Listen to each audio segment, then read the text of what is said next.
আরে কত টাকা! আমরা তো অনেক টাকা পেয়েছি। আমি সব দেখেছি, আমাকেও টাকার ভাগ দিতে হবে। এই, তোমাকে কেন টাকা ভাগ দিতে হবে?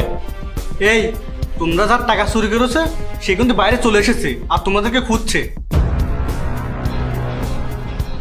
আমাকে টাকা না দিলে আমি তাদেরকে সব বলে দেবো।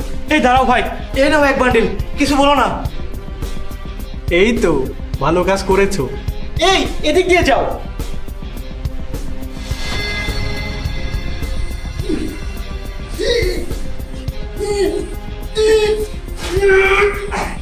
টাকার ভাগ নিতে এসেছিস তাই না?